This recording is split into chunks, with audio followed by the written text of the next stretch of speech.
Welcome back. All our top stories can be found on our website, channelstv.com, and on youtube.com/channelsweb. Do visit m.channelstv.com to view us live on your mobile device. You can also download the Channels TV app for Android, iOS, and Windows phones from their respective stores.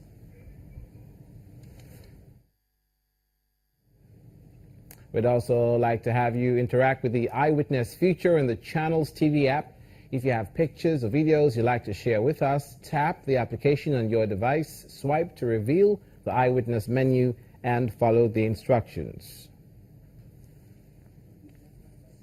Now, the Adamawa State government say they've spent quite a pretty penny on making sure their roads and their access ways in the state are up to speed. But before we continue with that piece of information, we'd like to go to the north central region of Nigeria, where transporters in Benue State are turning to other means of making a living as the fuel situation bites harder.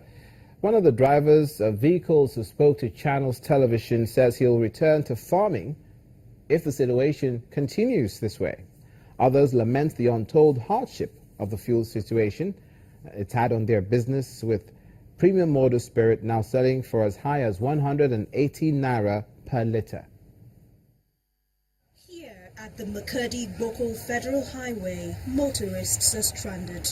The fuel scarcity has left long queues stretching down, with many patiently waiting for several hours to buy the product. Mr. Jonah Atunga came in at 7:30 a.m., but as at 12 noon, he still couldn't buy petrol. We've been suffering. You go out there, some other stations are selling for 170, 180. And it's really not making sense for us. So when you get to know that a place like this is selling for 67.5, I think it's better. But the stress is much, because you queue up. Like the time I came here till now, I'm under the sun, sweating and all. My business, I can't now I've wasted time here and I've missed a lot of person and all that. It's the same sad tale for this motorist who transports firewood from local markets to Makurdi metropolis.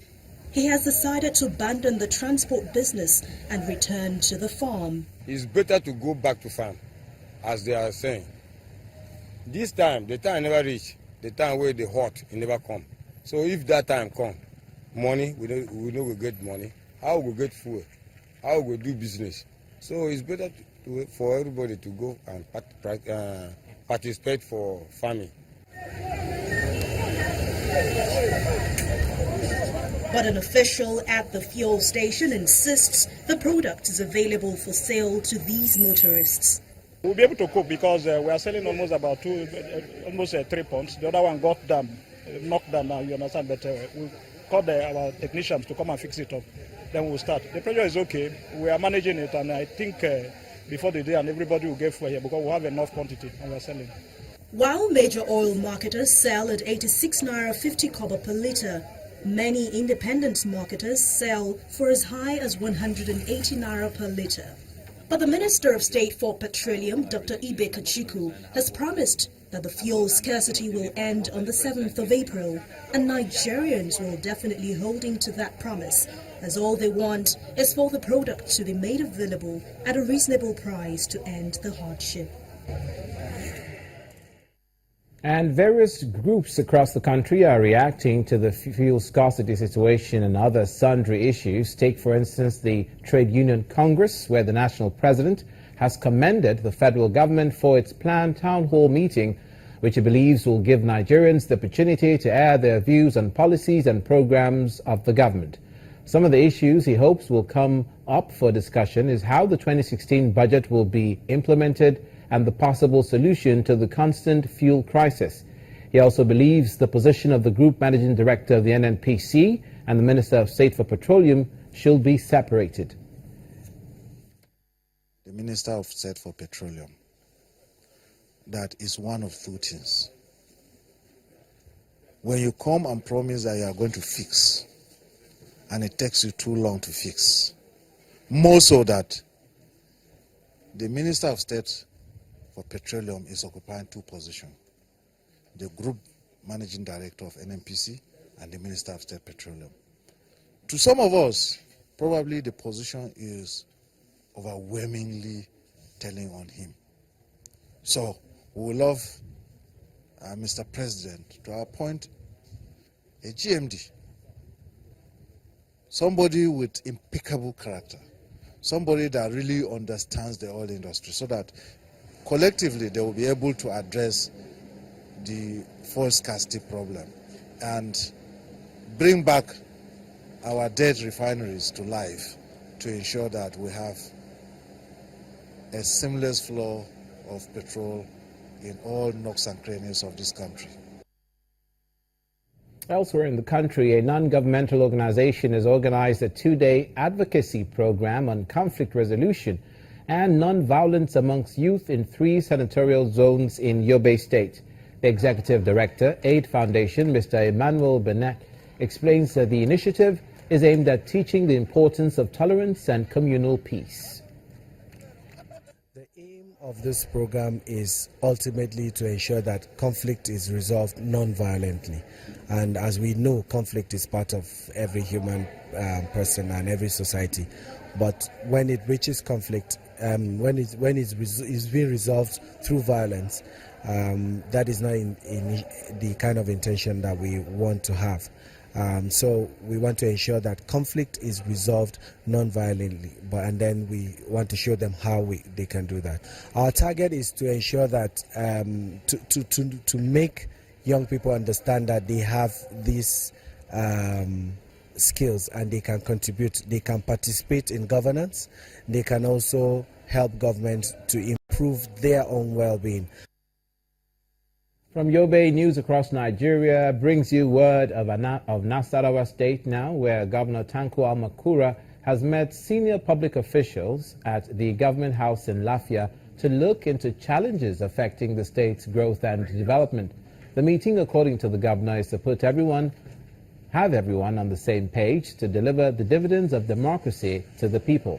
After several hours of brainstorming, the meeting resolved the state government will, amongst other things, create employment opportunities for youth, dissolve local government chairmen, pay scholarship for students, and give more support for farmers. In my quest to promote the tenets of democracy, there need to be some kind of engagement, there need to be some kind of interface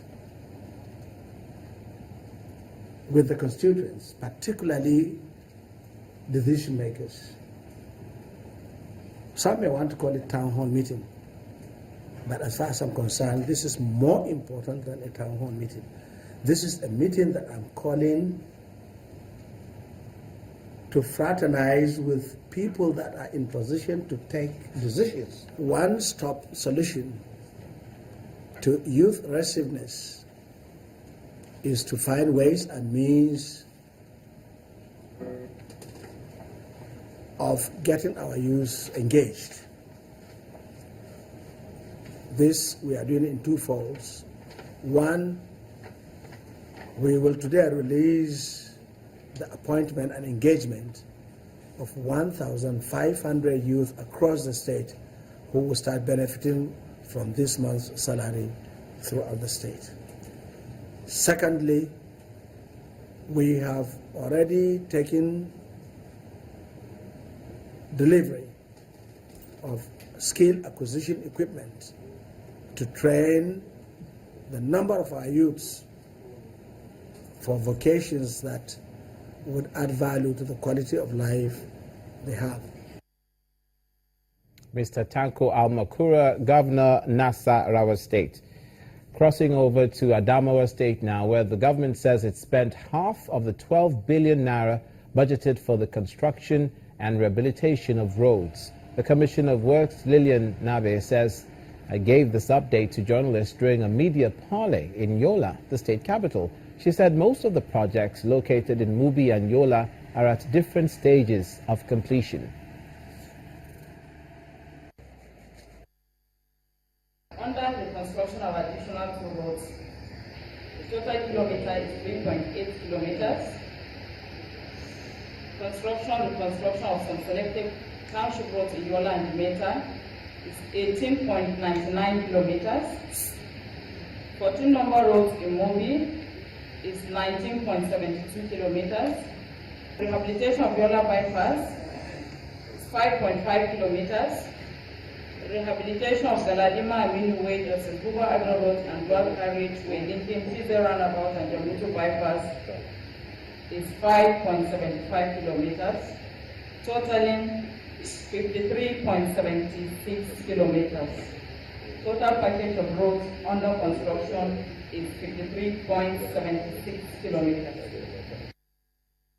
Staying with infrastructure, as news across Nigeria returns, we'll be looking at Ekiti State and the construction of a major bridge.